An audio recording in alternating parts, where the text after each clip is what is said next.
outside and you got your project done and you can't do a grand reveal outside because it's pouring and that would just ruin everything, you find your hallway.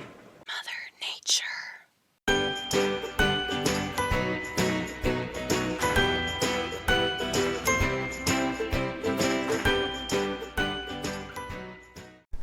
Hi everyone, and welcome back to my channel. Today I thought that we would try something that is a little bit spooky for the season, and I found this fabric at Joann's. It's this nice fun little jack-o'-lantern print on a knit fabric, and we're actually going to take this and we're going to turn it into this. And if you watched my short video on YouTube, then you saw that I did this already. But today I'm going to walk you through the entire process on how this dress was constructed. So if you would like to stick around and see that, let's go. Come on. This project was made using a very simple knit pattern from McCall's. It only consisted of a front, a back, sleeve, and neckband pattern piece. By the end of it, I decided I wanted to change it up, and you'll see that later on where I decide to add some pockets and a ruffled hem. I began by stay stitching on the necklines to kind of keep this fabric in shape since it is knit and it would tend to stretch or warp some. After I did this, I pinned it at the shoulder seams, and I really kind of threw out the pattern directions entirely on this project. I was supposed to sew the shoulder seams and all the way down the sides, but as you can see very shortly, I decided not to do that and I decided to add pockets instead.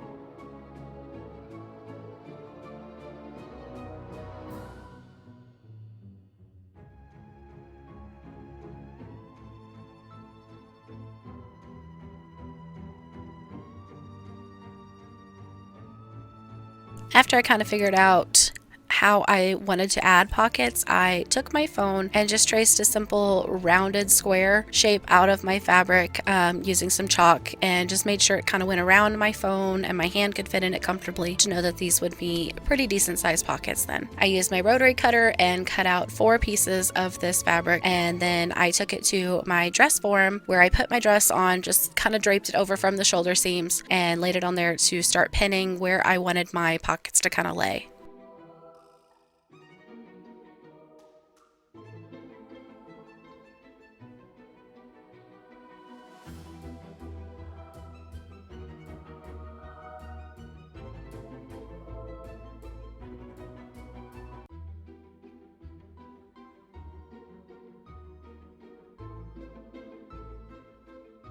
Once I had an idea on where I wanted them, I pinned them in place, took it to the sewing machine, and I sewed the pockets down to each side of the fabric piece. I then pressed the pocket over to the side, and off camera I did some understitching to keep the pocket staying inside instead of wanting to kind of roll out. After this step, I kind of took a short break from constructing the main part of the dress to focus on the sleeves. I had found orange bias binding tape at the craft store whenever I was looking for things for this project, and I thought it would be just the nice little contrast of black to go with the orange pumpkins on the dress. So I sewed bias binding to finish off the bottom hem of my sleeves, and that way I didn't have to finish hemming them. After I did that, I took both sleeves, folded them in half, and pinned them along the sleeve line to encase the actual sleeve. And after that part, I then took it to the serger, which I did off camera, and I just serged those raw edges.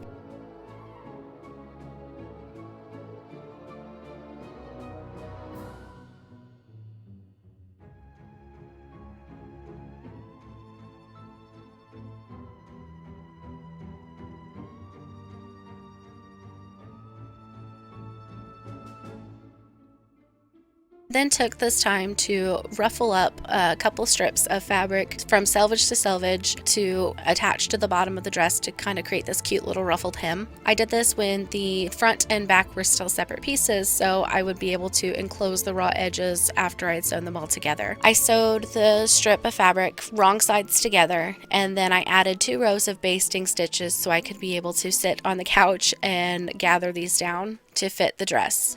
I just sat on the couch and watched some Halloween movies on Disney Plus while I was trying to do this, and then just pinned everything in place, took it back to the sewing machine, and then stitched it all on nice and neat. After I did that, I also serged those off camera to finish off those raw edges.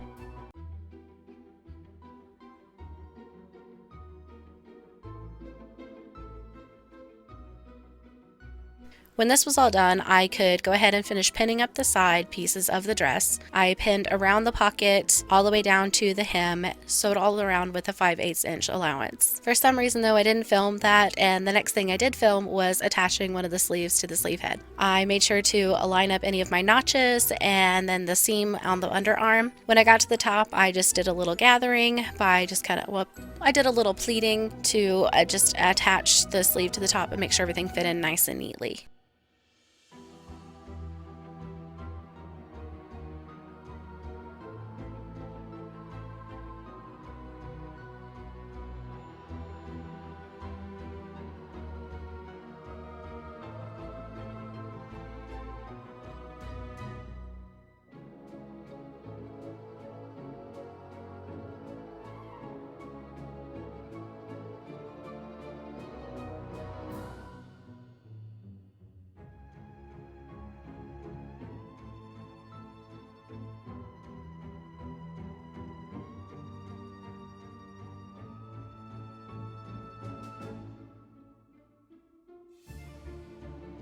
After attaching the sleeves, I could finish off by working on the neckband. This is the only part that I had to make sure I really focused on, just because I wanted the direction of the print to work with the direction of the print on the dress. I folded the neckband in half, making the right sides together meet at their edges on the notches. I sewed down that line to make this one continuous piece. After I did that, I took it to the ironing board and I folded it where the raw edges met each other, so they were folded kind of wrong sides together. I ironed this all nice and flat, and then I pinned the raw edges of the neckband to the raw edges of the dress, making sure everything was connected in a nice continuous circle. I did make sure the seam on my neckband was very center back of the dress, and then I split the neckband into quadrants, making sure that the sides matched up on the side seams and the center front was in the center front section, then just continued to pin my way around to make sure everything was held nicely in place. After I had this sewn in place, I trimmed down my seam allowance using my serger. Then I folded over the top part of the neckband to encase that raw edge inside of it. After I did that,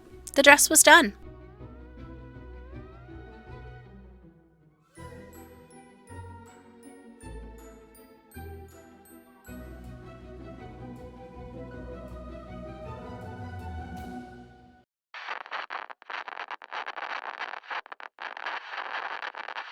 Can't do a grand reveal outside because it's pouring, and that would just ruin everything.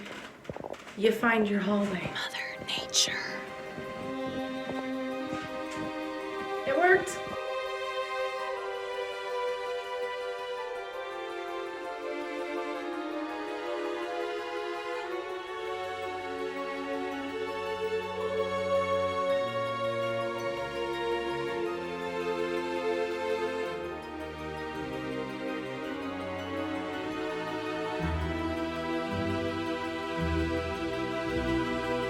Okay, so how easy was that dress to make?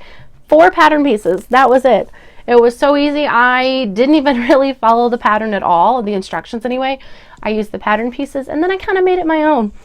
I bought 4 yards of this fabric thinking that it was going to take the entire bit of it, because the pattern called for nearly 3 yards of fabric for the size that I needed. And that was of 60-inch wide fabric. And mine was the standard 44-inch wide fabric. So I was a little bit nervous there that that wasn't going to work. But as you can see, I had quite a bit of it left over. Some more scrappy than others. I am so sorry that it has taken me as long to post as I have. The last video I made, the quality of it was not where I would like my videos to be, and I was not comfortable enough to post it. So that one's kind of sitting on the back burner unless I decide to change my mind. I do have 2 more projects that I would like to do for the month of October to film. One definitely is my Halloween costume for my grade levels group costume. That one won't take as long. I just have 10 days before I need that one done, so we'll see where we go next from that one. If you like what you see and you want to see more, click over here and it'll take you to one of my more recent videos I have uploaded. Make sure for this one though you give it a like and a comment, and it'll help get my video out there in the algorithm for other people to see. I would really very much appreciate that. And if you have not yet, make sure to click up here to subscribe to my channel, and you'll be notified whenever more videos are uploaded. I hope to see you again real soon. Bye!